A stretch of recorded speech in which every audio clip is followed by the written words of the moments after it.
Hello, everyone. Welcome to the Storyist. Oftentimes in life, the things that we do come back to us. May it be for our good or the other way around. Today, I will be sharing a story about a beggar who has been humiliated by mean teenagers by pouring a bucket of water on him.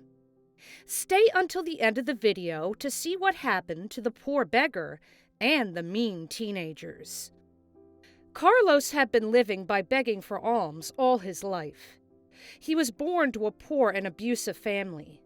His father and mother would often beat him when he would go home without any penny earned from begging strangers. Some nights he would sleep outside in the cold when his father didn't like something he did. One day he decided to run away from their tiny and ragged home. He ran and ran until he was far away and lost. He started living in the streets without anything with him aside from 2 pieces of a clean shirt and a small blanket. He slept in the cold, but he was used to it. As a young boy without any education, he found it hard finding a job and a place to stay. As a result, he roamed the streets and begged for food and spare coins from strangers in order to get by, until he reached his teenage years. Now that he is 18, he lives in a makeshift tent by the edge of a public park. Every night before going to his makeshift bed, he counts his little box of coins. He has been saving up from the extra coins he receives from kind-hearted strangers so he can buy a proper pair of clothing when he starts applying for jobs. He has been eyeing a job at a construction site.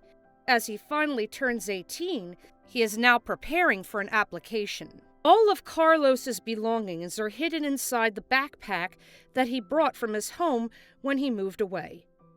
He puts all his things in there, even his savings, but when his coins started growing, they became too heavy for him to carry in his bag. So now he leaves his box of coins inside his makeshift tent as he travels to other places to beg for more.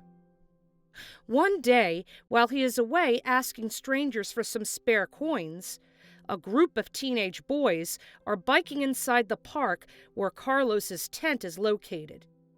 When the teenagers feel tired, one of the boys saw the tent, and he pointed to it for his friends to see. "Look, a tent!" one of the teenage boys exclaims. His friends maneuver their bicycles into the opposite side of the tracks and go straight to the tent's direction. The tent seems unused for a while because of its dirty white color. The tree branches that hold it up together are also either broken or damaged already, so they immediately conclude that it has been sitting there for a long time. The teenagers then think of a best way to recreate the tent and make it theirs. They pull out new branches of twigs and make it stand up firmly, and they decorate it with colorful leaves and flowers. Then they all go inside to play. One of the boys sees a makeshift little bed that is made out of twigs, covered with a small blanket. They laugh at how dirty the blanket is, and they curl it up into a ball to toss around each other and play with. As the ball falls under the bed, they look under and see a medium-sized box. Curious, they pull it out from under the bed and examine it, only to find out that it was filled with coins. They look at each other with grins on their faces and attempt to immediately go out, realizing someone actually lives in that tent. But as they get out, they see Carlos standing in front of their tent. "Where are you taking my money?" Carlos asks calmly. Clearly, he doesn't want any violent argument to arise, but the teenage boys start running away from his tent and towards their bicycles. He follows them desperately, trying to save his lifelong savings. The boys run into the middle part of the park where everyone else is peacefully taking in the serenity of the scenery. But then, as Carlos gets into the middle of the park, the teenage boys are now gone. Realizing that he has completely lost all his life savings, he slowly sits on the ground and cries. Little did he know that the group of teenagers are hiding behind the park's fountain. Seeing Carlos crying on the ground, they get an empty bucket and fill it with fountain water while laughing. One of the teenagers sneaks up from behind him and throws him a big bucket of water.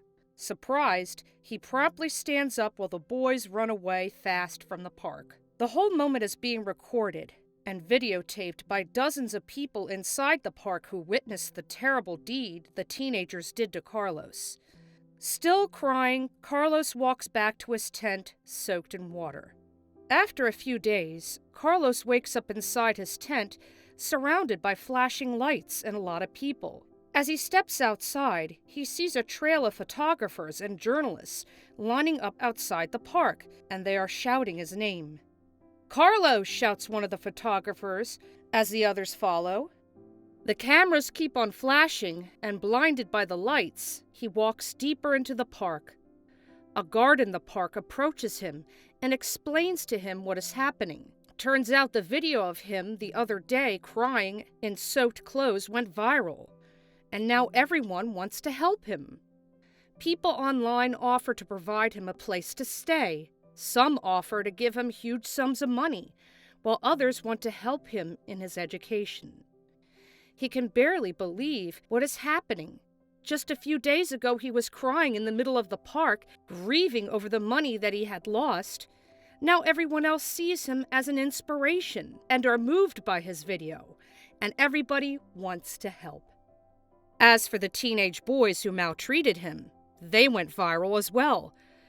But they received the opposite kind of fame Carlos is receiving. People hated the teenage boys. They ridiculed them, mocked them, and insulted them, and called them names. When they can't handle too much, they switch off all their social media accounts. But they can't switch off reality. Every time they go out, people look at them with disappointment. Their school also makes a step to teach them a lesson, and everybody in their class does not want to pair with them or talk to them. They learn the hard way that every single act reciprocates to you. One day, they decide to finally give back the box of coins they stole from Carlos. They can't handle the criticism anymore, and they just want to make everything right. As they reach the park, the tent is nowhere to be found. Then they ask the guard where they can find Carlos, and he points them to a nearby village. Surprised, they follow the guard's instructions and go to search for Carlos's new tent. But what they find isn't actually a tent. It is a home with a family inside, playing and happily singing a song. They ring the doorbell, and a man in clean clothes and beautiful rubber shoes comes out. After a long good look, they realize it is Carlos. From a ragged beggar, he now looks cleaner than all the teenage boys do. Turns out, after Carlos's video went viral, a loving rich family adopted him and loved him as their own. Now he has his own family, who aren't abusive and instead who take care of him. He goes to school now too and is studying very hard so he can reach his dreams someday. The teenagers can't do anything but look and regret what they have done to Carlos and to themselves. That's all for today. I hope you enjoy the story, and we'll see you in the next video.